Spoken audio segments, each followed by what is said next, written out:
জানাজার মাঠে বক্তব্য দিচ্ছে মৃত্যুর পরে মানুষকে খাওয়ানো জায়েজ নাই, 4 দিন না করা, 40 করা, মিলাদ কিয়াম করা, এগুলা জায়েজ না। আমি তাকে বলতে চাই, আমার এই ভিডিও সে অবশ্যই শুনবে, তাকে বলতে চাই, ভাই আমার ওই ঢাকা বিশ্ববিদ্যালয়ে নারীর সাথে হাত ধরে নাচা, এটা কোথায় জায়েজ পেয়েছেন বলেন? মনে রাখবেন, ওই আর্মি স্টেডিয়ামে হিন্দি গান বাজায় নাচা, এটা কোথায় জায়েজ পেয়েছেন বলেন? আন্দোলনের নামে ওই নারী পুরুষের ঢাকার রাজপথে হাত ধরে চলা, এটা কোথায় জায়েজ পেয়েছেন বলেন? যতটুকু জানেন ততটুকু কথা বলেন। ইসলাম নিয়ে আপনি ন্যূনতম জ্ঞান আপনার নেই। রাসূলুল্লাহ প্রচলিত সুন্নাতকে মানুষকে খাওয়ানো, এটা রাসূল পাক বলেছেন সর্বোত্তম কাজ। আপনি সেই কাজকে শিরিক বিদআত ফের ফতোয়া দিয়ে আপনি দাফন করতে চাইবেন, এটা কখনো ইসলাম পন্থীরা মানবে না। মনে রাখবেন, আপনি তওবা করতে হবে।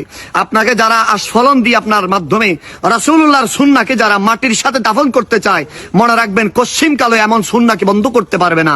মনে রাখবেন, সারা দুনিয়ার মানুষ নবীজির সুন্নাহকে পালন করে, মা বাবার মৃত্যুর পরে, পরিবার পরিজনের মৃত্যুর পরে মানুষ ফাতিহা করে খাওয়ায় সামর্থ্য অনুযায়ী, এটা উত্তম কাজ, উত্তম সুন্নাহ, এটাকে কখনো বন্ধ করা সম্ভব নয়। যদি ইন্তেকাল করেন, আমাদের এই অঞ্চলের ঈদ হচ্ছে 3 দিন পরে, 10 দিন পরে কিংবা 40 দিন পরে একটা বাড়িতে বড় করে মিলাদ মাহফিলের আয়োজন করা। কিন্তু আমি আমার জায়গা থেকে পরিবারে আমার যারা বাবা চাচা রয়েছেন তাদের সম্মতিতে বেশ কয়েকজন দেশের বড় আলিমের সাথে কথা বলেছিলাম।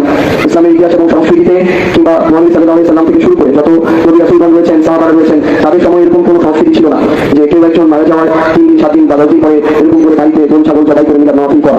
বরং এটাতে ঈদে লাভ হওয়ার কোনো সম্ভাবনা নেই, বরং তার জন্য গুনাহের কোনো উপলক্ষ তৈরি হয়ে যেতে পারে কোনো না কোনো কারণে। তো আমরা আমাদের জায়গা থেকে মনে করি যে আমরা আমাদের দাদা আমাদের ছেড়ে চলে গিয়েছেন, আমরা এমন কিছু করবো না যেটা ইসলামের রীতিনীতির মধ্যে কখনোই ছিল না, এবং এমন কিছু আমরা করবো না যেটা তার পরবর্তীতে অবশ্যই কোনো কারণ হতে পারে, গুনাহের কারণ হতে পারে।